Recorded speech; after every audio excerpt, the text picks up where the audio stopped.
How's it going, everybody? And welcome to Just Nobody's Podcast. I'm your host, Ryan. And I'm your host, Daniel. And today we're doing a podcast. Whoop. If you're new to the channel, please smash the subscribe button, hit the like button, and also comment what you guys want us to talk about next week. Let's get into the podcast. Let's get into it. Okay, so today, the Daredevil trailer just came out. Yeah. Now, there's been a lot of Daredevil trailers for this Born Again show, and I think this one was the most promising. I think it really showed stuff that we loved about the original Netflix show, and also how Disney's going to continue that type of show. Yeah, it definitely showed more of how the story's going to go. Yeah, and what's one really cool detail about the trailer is that, so we see Kingpin has this one painting that him and his wife had it in the original show. And in the trailer, we see they have the same painting. So in a way, it kind of shows that, it's just another detail that shows that, hey, this is the same Daredevil. It's the same story that everyone loved. So I think that's kind of a really cool detail, like that Disney's showing, like, hey, look, it is the same universe, different story, but same story. I'm sure there's going to be some things that are in the Netflix show that will be like kept as canon, and there's going to be things that are going to be taken out. But I think with that being said, we know Netflix did a really great job on the show, and I know Disney is really excited to carry on the torch and carry on the legacy of Daredevil. For sure. I mean, yeah, it's definitely going to be a really good continuation. I think someone said that it's like they're going to be referencing things that happen in the Netflix show, but there's also going to be things that they don't really reference at all. So some things are canon, some things aren't. I also think another Easter egg, I think there was a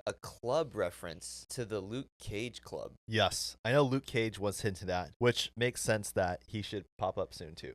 That would be insane if he pops up. As we see Frank Castle returns, Jonathan Bernthal. Yeah. My whole thing is Jessica Jones and Luke Cage, it's got to be the same actors coming back. Right. Because that'd be really weird if they don't bring those guys back. Right. Because it'd be like, how are you going to keep some of them and not bring them back, all of them? That would be weird. Because then you would have to explain, why is there someone different? Yeah, and they put all these things in the show to make it seem like, hey, it's the same story, continuation, so it can't be different actors. Okay, let's move on to some movie news. As we know, this movie, Simple Favor, had Blake Lively and Anna Kendrick. Henry Golding was also in it. There is a sequel to the movie, but there was many reports that it was canceled because of the Blake Lively controversy. Oh. But apparently Paul Feig, I believe is his last name, he's done a lot of like comedy movies, Bridesmaids, and I can't remember. He's done a couple other ones that are really big. Uh-huh. He's the director of Simple Favor 2, and he said that the movie is not canceled. Oh. They're still moving forward. So people that like Blake Lively can be happy, and then people that don't, that's just the news that we have to tell you. Wasn't there like some really big drama between Anna Kendrick and Blake Lively too? It's not like it wasn't just Blake Lively. I think there was some beef like between both of them. I think if I'm not mistaken, okay, this is what I read. Okay, correct me out there if I'm wrong, everyone. But when Blake Lively and Anna Kendrick were promoting the first movie, they went on this press tour, and apparently the studio actually had to talk to Anna Kendrick and Blake Lively to say like, hey guys, people are not thinking you guys like each other. So you got to work on that, make it seem more believable that you guys like each other. Wow. I've never heard anything like that happen before. That's actually crazy that they actually had to sit down and talk with them. Like, you guys need to like be actors and like each other. A trailer that came out recently was Until Dawn. If you guys don't know what Until Dawn is, it was a video game, and now they're making a movie out of it.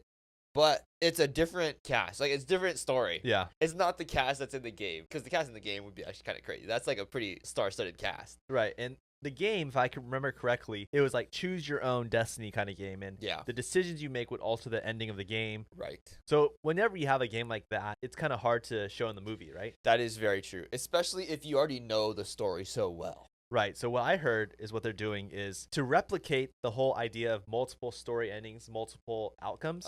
They are exploring that in the movie where characters, they're going to have multiple different lives. Oh. And there's a set amount of lives each character will have, and they can't run out. If they run out, obviously then they're done. But as they die, I think a new scenario appears. Interesting. So it's going to be kind of an interesting take on the game that everyone loves. But apparently that people that like the game are not very happy with the film. The trailer. I mean, I guess it didn't really show much. Like, when you look at the game and then you look at that trailer, you can't expect that, I feel like. Because it was like especially if they're going a completely different direction. Yeah.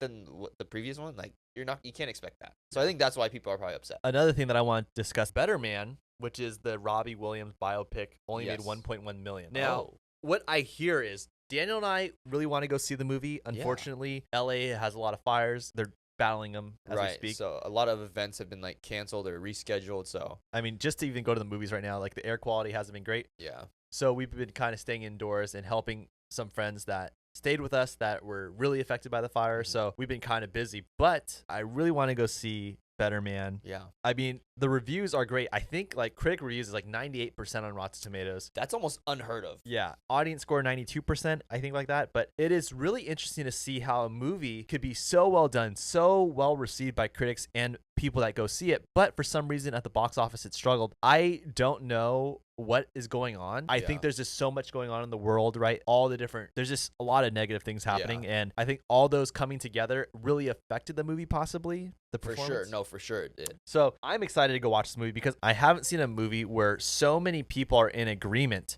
that it's so good. Right. And so emotional too. Everyone we've talked to says like this will emotionally like break you. Some people have come out of like the theater like bawling. Like it is insane. Yeah, so I'm really excited to see Better Man, and I hope you guys can go watch it and like enjoy it because I think every movie deserves, an opportunity to be seen. Yeah, and even if you don't know who Robbie Williams is. That's one thing that people are saying, if you don't know who he is, people are enjoying it still. Right, and that's a good reason to go see it. Yeah. You don't know who he is, so go see this movie to know who he is because it is completely moving people. Yeah, and I think this is a good opportunity too to see a moment in history where something went wrong with the box office, right? Yeah. In terms of people going to see it. But so many people that do go see it love it. So I think this is a good opportunity for people to go watch it and kind of really see for themselves what happened here, because I really enjoyed it, or maybe you didn't. But it'd be interesting to see that conversation and be a part of that. Go watch it. Now, with that being said, a lot of big news is going to be dropping the next couple of weeks. We have the Oscar nominations, and I think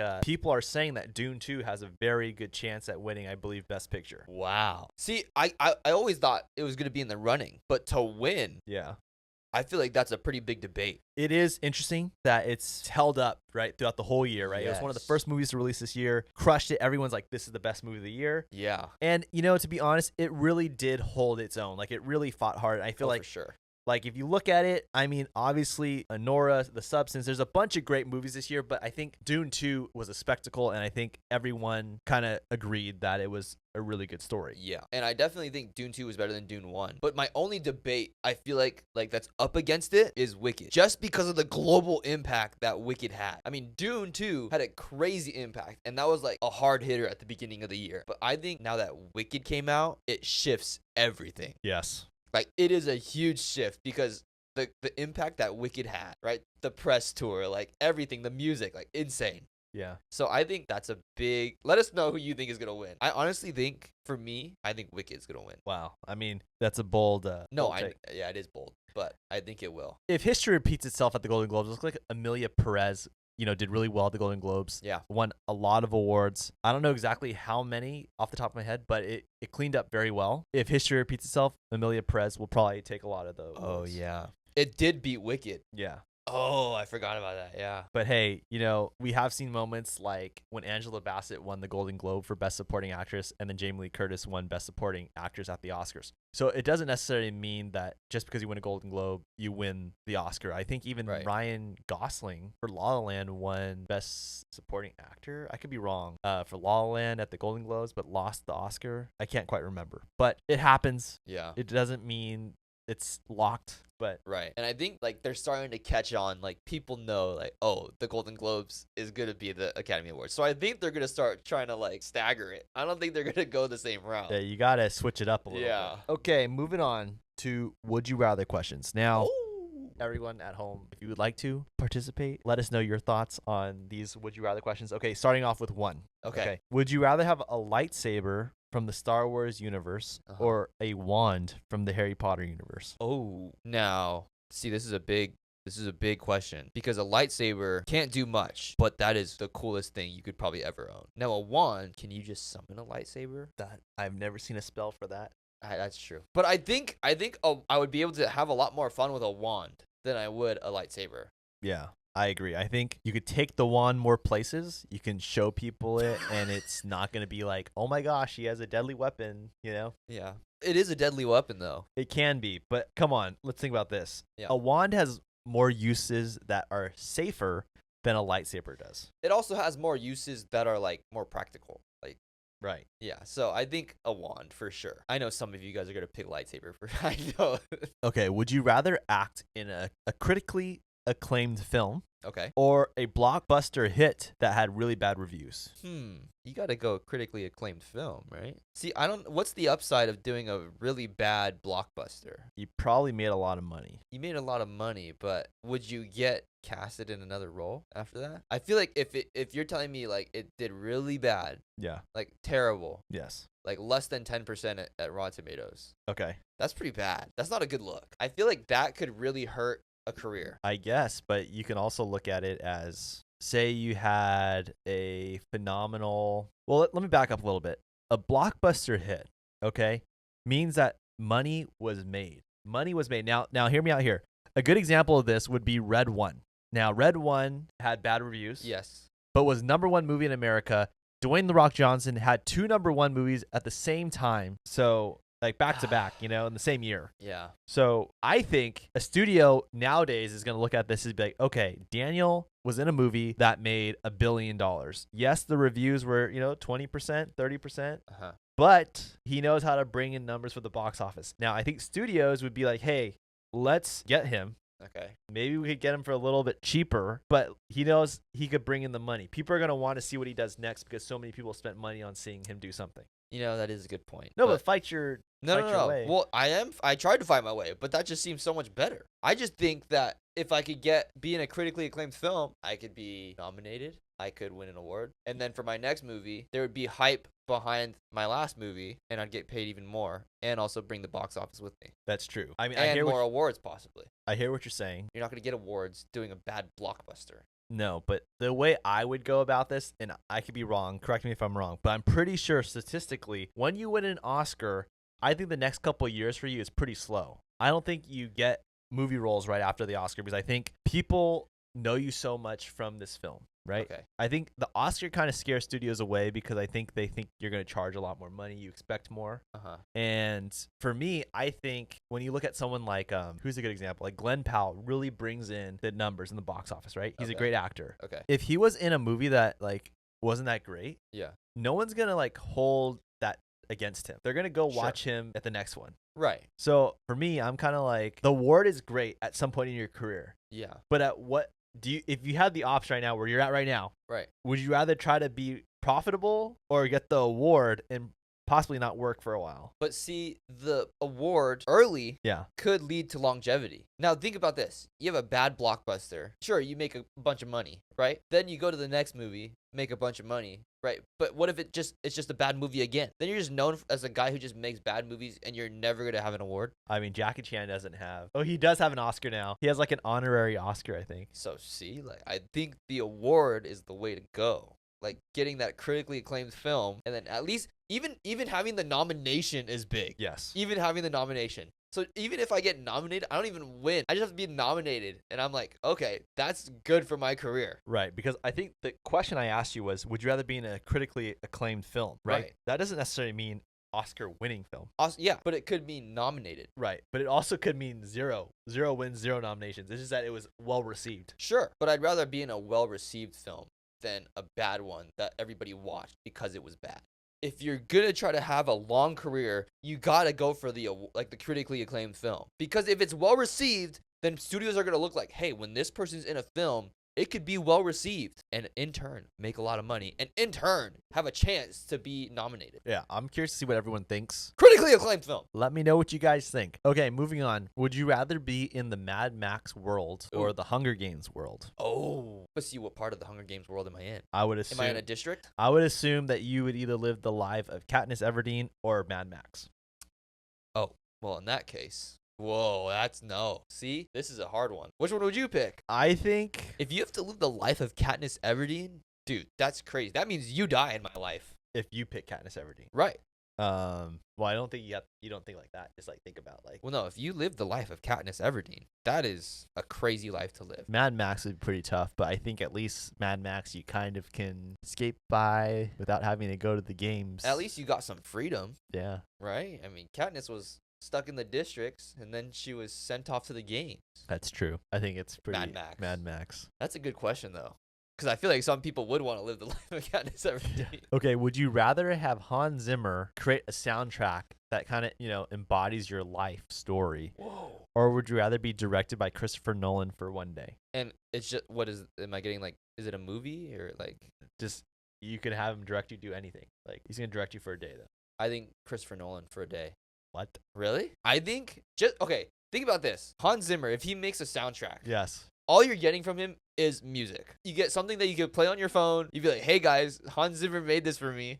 Okay? Okay. You go get directed by Christopher Nolan for a day. Uh-huh. You know how much you could learn from that guy? No, okay, yeah. You can get all the secret sauce from that guy in one day. If he's willing to give it to you. Right. Now, I guess for me, I'm looking at it like this. From a business perspective, Okay. Hans Zimmer makes you this special body of work that people would love to see what Hans Zimmer made. How do you know they would love to see it? Because Hans Zimmer doesn't waste his time making anything. Sure. So he has a huge following, right? Huge following. People will go buy his tickets to go watch him at the Hollywood Bowl just to watch him conduct his movie pieces, right? Sure. So my whole thing is you hold something that no one else has heard of his, and you immediately have the opportunity to monetize that. You can go, see now you're throwing things in. You throwing in the monetized thing in. how? You own the music he wrote for your life. Okay. Sure. Yeah, you can have a video behind a paywall and be like, this is what I learned from Christopher Nolan. Which could be good. Could be. I think though, if you're asking me, I would rather have the Hans Zimmer soundtrack.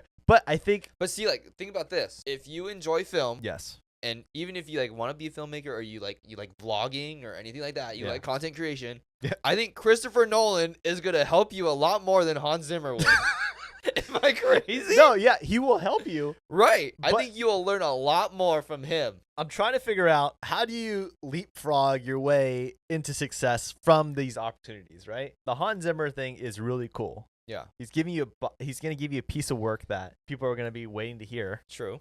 Christopher Nolan, yes, can give you some nuggets of wisdom, right? It's probably invaluable. Like, you can't put a price tag on it. Yeah. Where I guess you could put a price tag on Hans Zimmer because you could hire him, but then you could also argue that you could hire Christopher Nolan to consult you maybe for a day. Right, but I feel like Christopher Nolan, like, people want, like, A-list celebrities want to be in his movies. Yes. And not all of them can get in. That's true. I guess if you're asking me though, like in terms of like, But see, I think you're thinking in a different way. You're thinking about monetizing it. yeah. I'm thinking about experience Yeah. wise. Like, I mean, that's obviously, yeah, I'd rather talk to Christopher Nolan for the day. right. Right, But you're thinking of like how to make this like the most profitable thing for you. If you're like at a point, you haven't created anything, you're trying to like get off the ground. Okay, see, it's so different now.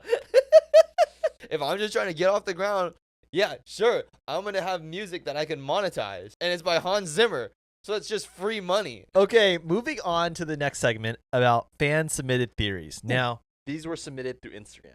Okay, One is Iron Man is still alive theory. there was that deleted scene in Endgame where he's in the Soul Realm, right? Yeah. So he's technically still alive in there. And there's that whole theory that I talked about before that Steve, when he has the stones, he's able to go into the Soul Realm and talk to Tony. So technically, Tony is still there. He's still in the soul realm. Right. He's still in the Soul Realm. He's just not like a physical being in the real world. But he can be pulled back. Sure. Yeah. They could take him out if they wanted to. They could. Now, I have another one. Okay. I have another theory that I think could make this work. Okay, so Tony Stark is a very smart man. Yes. He thinks of all the options. Yes. Now, if you ask me if he took the time to make a video to Pepper about things didn't go right, if I'm not here, right? Yeah. You really think he's like, let me just make this video and that's it? He is so smart. He's gonna back up his consciousness, as we see in the comics, right? He's backed up his memory, who he is, Right. and there's like an AI version. It's like a Jarvis, but him. Right. So you're telling me this guy can make all these different AI, like Jarvis and Friday. And Yeah. and what? Take the time to make this video for his daughter and be like, no, I'm not gonna stick around for her. Yeah. Especially because you talked about this, we see the Tadashi chip that he has, the Tadashi AI. Yeah. So it's definitely possible he knows how to put human consciousness into an AI. Right. And just how he was able to put Jarvis Right. into Vision. Yeah, exactly. Like, hello. Yeah, he knows. And if you look in Endgame, when he's talking to his daughter, he looks right at her and says, I'll see you soon. Right? Bingo. I love you 3000. He looks right at her. Yeah. But how does he know that she's right there? Right. And it kind of showed that possibly that's the AI right there. He's still alive. He just Yeah. It's only for them, though. Right. Yeah, I think he's going to stick around and keep his AI around because he knows that he needs to be there for his daughter. Exactly. And I do think in Doomsday or Secret Wars, we're going to see him come back as Iron Man and be Doctor Doom at the same time. I think he's going to play both. Yeah. Because I think Chris Evans is going to play 2 roles too. He's going to play Human Torch and then a bad Captain America, like Nomad. Yeah. Yeah, so I think there's many ways that Tony Stark is still alive. I think just because we don't see him in Marvel movies right now doesn't mean he's still not alive. He's not there. He's he is there. For sure. Outside of just the multiverse too. Because the whole thing when he's looking at his daughter with the whole video, it lines up too crazy. He looks at Pepper and he's looking at his daughter. That doesn't make sense at all if it's just a video. Okay, on to the next theory. Someone submitted Harry Potter theory. There is the Harry Potter theory that it's actually connected to Narnia. Oh, yeah. Right, the 4 houses of Hogwarts is actually based on the 4 kids from Narnia and their personalities. When you look at it, it kind of makes sense because each kid has very specific personalities. Right. And we know those kind of match up with the 4 houses. Yeah. Because Gryffindor, I'm forgetting the older brother's name in Narnia. It's definitely correlates with him. Yeah. And you look at his attire when he's fighting in the war at the end, it's like the same lion symbol as Gryffindor. So it's like it totally lines up. And it makes total sense because Edmund is Slytherin. Is Slytherin for sure. Yeah. The one that screws over the entire family. Right. He's definitely Slytherin. I know Hufflepuff is the younger sister. Yeah. Ravenclaw is the second to oldest sister. Totally valid. Makes total sense. It makes sense. So I think that's a good Harry Potter theory. That's one that I do believe, even though if it's confirmed or not, it lines up too much for me not to believe. So it's almost like you're saying that maybe Narnia is the prequel. Possibly. There is magic. And possibly the 4 kids from Narnia had something to do with the starting of Hogwarts. Oh, that makes sense. It's possible. Kind of develops the groundwork. I do think there is origin stories on how. No, there is. There definitely is. But we could dream. Yeah. That's why it's a theory. It's more of like a headcanon that I believe. Random fun fact. Did you know that Heath Ledger actually would do his own makeup for the Joker? No. Yeah, he would apply it himself. What? So everything when he's Joker, he did it all by himself. The look and everything, that was him. Yeah, I think he designed it, and I think he actually would put it on himself for the movie. See, that's even more dude, he was the Joker.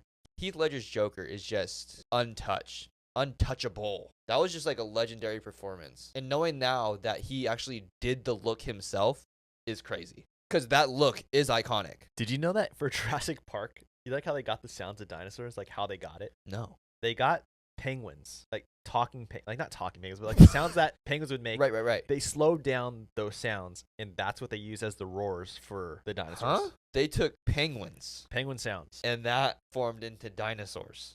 Sounds. Right. Obviously, they had to probably turn up the volume a little bit. Of course. Okay.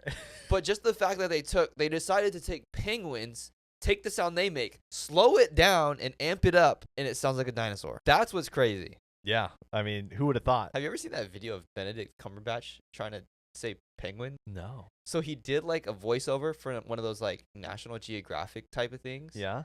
And he's talking about penguins, right? Right. And he goes, "You can see the penguin trying to fly away." Or something. And every time he says it differently because he doesn't know how to pronounce it. Wait, show me. Show me. Is penguin. Penguins. Parent penguin heading home for penguins. Penguins. But see, I can't believe they had him do this thing, voiceover, and no one's correcting him. Penguins. He just keeps saying penguins. Penguins. Penguins. Could you imagine the audio technicians just hey, Benedict, that was great, but can we try one more like penguin? No, guys, I think I got it. Penguin. I've never heard someone not be able to say penguin. But you're right. Why didn't anybody correct him? It's for National Geographic. It's a Disney property. Well, I don't know if it was National Geographic, but it was something like a documentary following wild animals. Yeah. Right? And he's explaining it. And it's you think you want him to say the right animal. You would think. Penguins aren't even a thing.